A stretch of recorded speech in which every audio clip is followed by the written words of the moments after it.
ചോദ്യം നേരത്തെ വന്നത് ഇത്ര ഗംഭീരമായിട്ടുള്ള വികസന പ്രവർത്തനങ്ങൾ നടത്തിയിട്ടും എന്തുകൊണ്ട് തിരിച്ചടിയുണ്ടായി? മറുപടി ഞാൻ പറഞ്ഞു, കണ്ണഞ്ചേപ്പിക്കുന്ന വികസനം മാത്രം പോരാ, തെരഞ്ഞെടുപ്പിന്റെ രാഷ്ട്രീയമുണ്ട്. ആ പറഞ്ഞതിനെ കുറിച്ച് ഞാൻ കൂടുതൽ പറയുന്നില്ല. നമ്മുടെ പെരുമാറ്റം ഒരുപാട് വന്നിട്ടുണ്ട്. ഇപ്പൊ ഓരോന്നും ഇപ്പൊ അത് എടുത്ത് നമ്മൾ അങ്ങനെ പെരുമാറിയത് ശരിയായില്ല, ഇങ്ങനെ നോക്കിയത് ശരിയായില്ല, വാചകം ശരിയായില്ല എന്നൊന്നും പറയുന്നില്ല. ചോദ്യകർത്താക്കൾക്ക് അറിയാം എന്നെ കൊണ്ടൊന്ന് പറയിക്കാനാ. പക്ഷെ ഗൗരവമായൊരു ചോദ്യമുണ്ട്, നമ്മൾ മറുപടി പറയാതെ പോയത്. 6 ചോദ്യം ഇപ്പൊ എന്റെ കയ്യിലുണ്ട്. ഒന്നൊരു KSRTC പെൻഷൻകാരന് ഞങ്ങളുടെ പ്രശ്നം എന്താ നിങ്ങൾ പരിഹരിക്കാൻ? അതിവർഷാനുകൂല്യം കർഷക തൊഴിലാളി ഇവിടെ ചോദിച്ചിട്ടുണ്ട്, എന്താ തരായിരുന്നു? കൺസ്ട്രക്ഷൻ വർക്കറുടെ ചോദ്യമുണ്ട്, ഞങ്ങളുടെ ആനുകൂല്യം എന്താ തരാതിരുന്നത്? പരമ്പരാഗതം വന്നിട്ടില്ല കേട്ടോ ഇവിടെ. ഇതിൻ്റെ ഉള്ളില് ഒരെണ്ണത്തിനടുത്ത് വന്നണ്ട. തെക്കായിരുന്നെങ്കിൽ അതായിരുന്നു അതിനെ മുഴുവൻ വരുന്നത്. കേരളത്തിലെ കമ്മ്യൂണിസ്റ്റ് പാർട്ടിയുടെ അടിത്തറ എന്താ? സാമൂഹ്യ അടിത്തറ എന്താണ്? വർഗപരമായി നോക്കിയാൽ ഇവരാ. നാട്ടുംപുറത്തെ പാവങ്ങള്, കർഷക തൊഴിലാളി, കെട്ടിട നിർമ്മാണ തൊഴിലാളികള്, കൂലി വേലക്കാര്, ഇടത്തരം കൃഷിക്കാരിൽ പോലും നമ്മുടെ പിന്തുണ കുറവാണ്. ഇതാണ്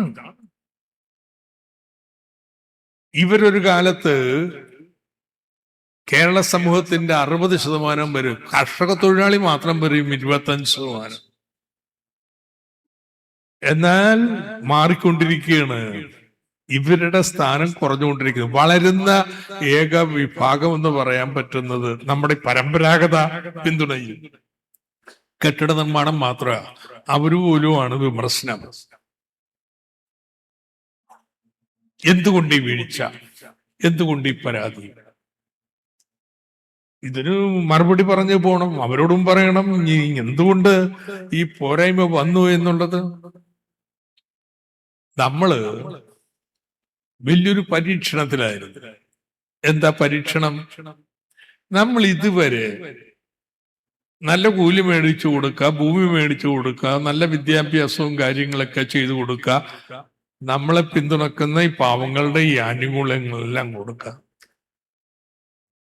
എന്നാൽ കേരളത്തിലെ ഇടത്തരക്കാർക്ക് ഇത് പോരാ. അവരുടെ എണ്ണം കൂടിക്കൊണ്ടിരിക്കുക.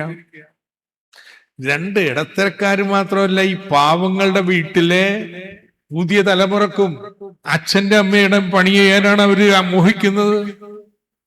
അച്ഛനും അമ്മക്കും മോഹം ഉണ്ടോന്ന് മക്കള് തങ്ങൾ ചെയ്യണ പണി ചെയ്ത് അടുത്ത തലമുറ വേണമെന്നത്? എങ്ങനെയെങ്കിലും നല്ലതായിട്ട് പഠിച്ചു നല്ല ഉദ്യോഗം മേടിക്കണമെന്നല്ല. ആ ഉദ്യോഗം കേരളത്തിലില്ല. നമുക്ക് തരാൻ ഏറ്റവും വലിയ ആക്ഷേപം എന്താണ്? ഇത്തരത്തിൽ നാട്ടിൽ തൊഴിൽ സൃഷ്ടിക്കാൻ ഒരു പരിപാടി ഇടതുപക്ഷം നല്ലതാ. ഉള്ളത് പങ്കുവെക്കാൻ മിടുക്കന്മാരാ.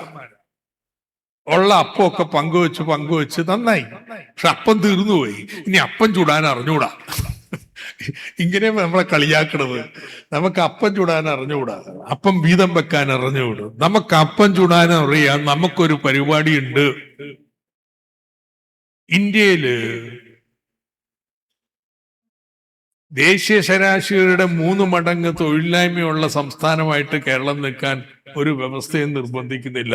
ഇടതുപക്ഷത്തിനുണ്ടൊരു പരിപാടി. ആ പരിപാടിയാണ് നവകേരള പരിപാടി. ആ നവകേരള പരിപാടിയിൽ 2 ഭാഗമുണ്ട്. ഒന്ന് പുതിയ കാര്യവും. ഇവിടെ എന്തെങ്കിലും വ്യവസായം വന്നിട്ട് കാര്യമില്ല കേട്ടാ.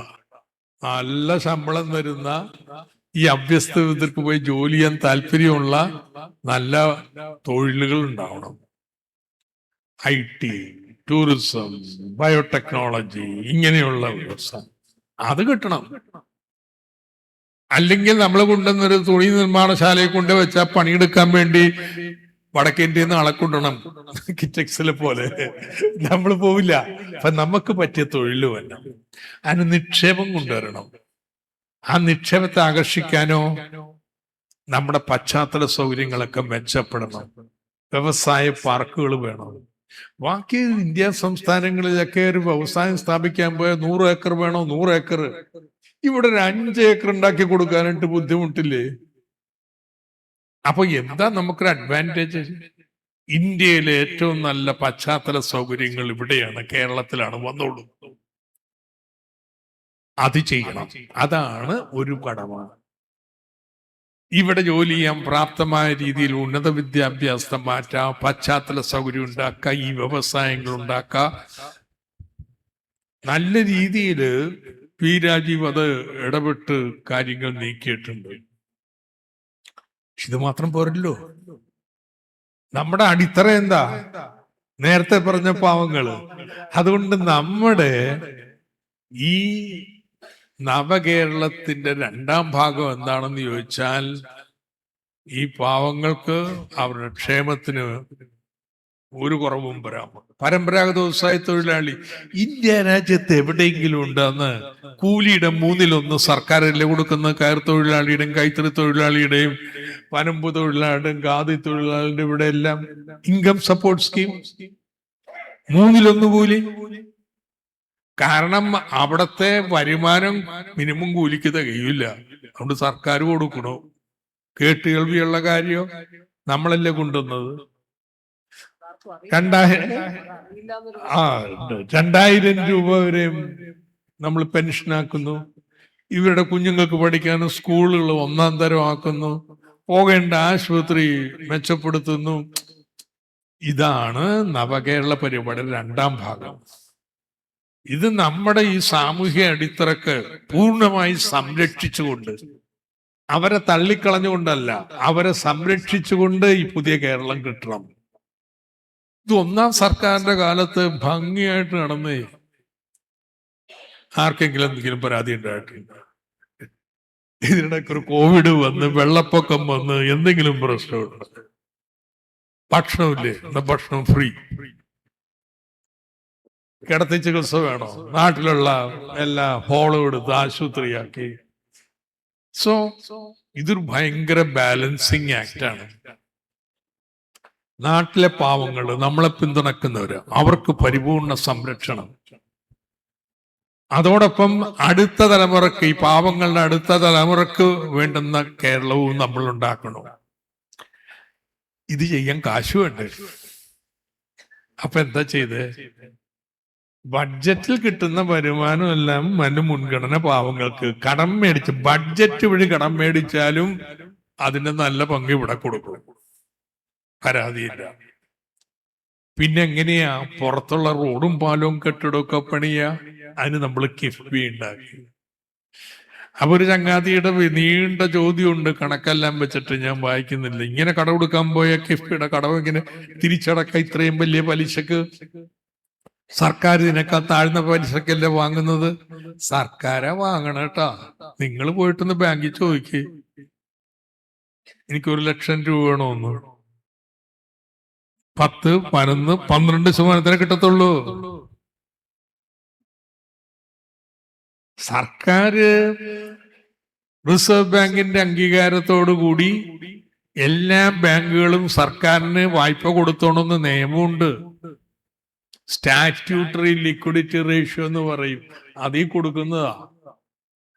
അത് ഇഷ്ടം പോലെ എടുക്കാൻ പറ്റൂല. 3% കേന്ദ്രം അനുവദിച്ചാലേ പറ്റൂ. നമുക്കത് പോരാ. അപ്പൊ നമ്മൾ ചെയ്തത് എന്താണ്?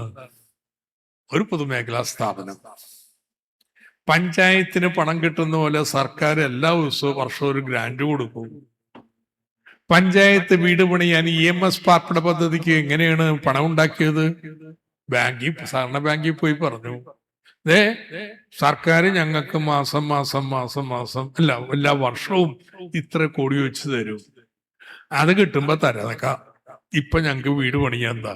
ഇത് തന്നെയാ നമ്മുടെ കിഫ്ബിക്ക് എല്ലാ മാസവും സർക്കാർ ഒരു നിശ്ചിത തുക, അതിക്കാൾ കൂടുതൽ കൊടുക്കണ്ട, ആ തുക പറഞ്ഞിട്ടുണ്ട്, മോട്ടോർ വാഹന നികുതിയുടെ പകുതി, അത് കൊടുത്താൽ മതി.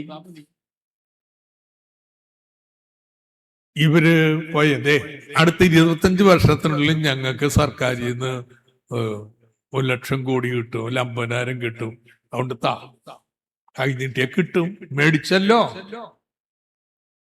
ഇത് വലിയ വിപ്ലവമാണ് ട്ടാ.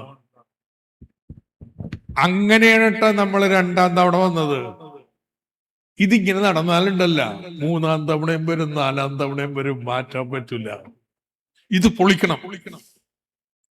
ഇത് പൊളിക്കാൻ വേണ്ടി കേന്ദ്ര സർക്കാർ ചെയ്തതാണ് ഈ ധനകാര്യ അട്ടിമറി.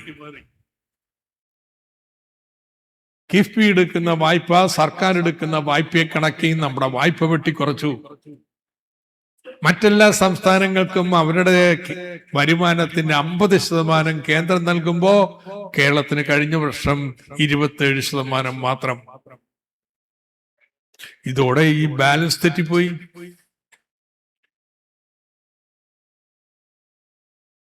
അപ്പോഴാണ് പെൻഷൻ ആദ്യമായിട്ട് കുടിശ്ശികയാവണത്. ശശിയുടെ കെട്ടിട നിർമ്മാണ തൊഴിലാളിക്ക് പണം കൊടുക്കാൻ വരുന്നത്, ഇങ്ങനെയുള്ള പ്രശ്നങ്ങൾ പലതും വന്നു. ലോക്സഭാ തെരഞ്ഞെടുപ്പിൽ വലിയ തിരിച്ചടി ഉണ്ടായി. ചട്ടിമറിയുമായിരുന്നില്ലേ ഏറ്റവും ഭയങ്കര സ്റ്റാർ പെർഫോമർ? പ്രധാനമന്ത്രി വന്നപ്പോ അടുത്ത് തന്നെ സീറ്റ് കിട്ടിയ കക്ഷിയാണ്. അന്ന് മനസ്സിലാക്കിയപ്പോ നമ്മൾ തിരുത്തി. മുഖ്യമന്ത്രി അസംബ്ലി പറഞ്ഞു, ഈ ആക്ഷേപം ഉണ്ടായിരുന്ന മുഴുവൻ കാര്യങ്ങളും കൊടുത്തു, അപ്പോഴും ചെറുത് ബാക്കിയിടും. നമ്മൾ മനസ്സിലാക്കണം കേട്ടോ, പാവങ്ങൾക്ക് കൊടുക്കാനുള്ള കൊടുത്തിട്ട് ബാക്കി കാര്യമുള്ളൂ. എന്ത് പ്രശ്നം ഉണ്ടെങ്കിലും അതാണ് നമ്മുടെ നയം. അതില് വീഴ്ച വന്നൊന്നും ഞാനിപ്പോ പുതുതായിട്ട് പറയണ്ട. അസംബ്ലിയിൽ മുഖ്യമന്ത്രി പറഞ്ഞതാണ്, രേഖയിലുള്ളതാണ്. അതുകൊണ്ടാണ് ഈ അതൃപ്തി വന്നിരിക്കുന്നത്. അതിനെ കുറിച്ച് വിട്ടുപോയി. നമ്മുടെ സ്വന്തം വോട്ടും കുറച്ച് പോയിന്ന്. പിന്നെ നമ്മുടെ സ്വന്തക്കാർ കുറച്ചുപേര് ഇവരിത്ര അഹങ്കാരോ, ഇനി 3ാം തവണ കൂടി വന്നാലേ എവിടെയായിരിക്കും, അതുകൊണ്ട് നമുക്ക് പാർട്ടി പുറത്തു നിൽക്കണം എന്നും ചിന്തിച്ചിട്ടുണ്ട്. ഇങ്ങനെയൊക്കെ പല രീതിയിലുണ്ട്. അതുകൊണ്ട് ഇവിടുത്തെ ചോദ്യങ്ങൾ, ഇനി എന്താ രക്ഷ? ബംഗാളി രക്ഷപ്പെട്ടില്ലല്ലോ, ഇനി ഇവിടെ കേരളത്തിൽ രക്ഷപ്പെടോ എന്നൊക്കെയാണ് ചോദ്യങ്ങൾ.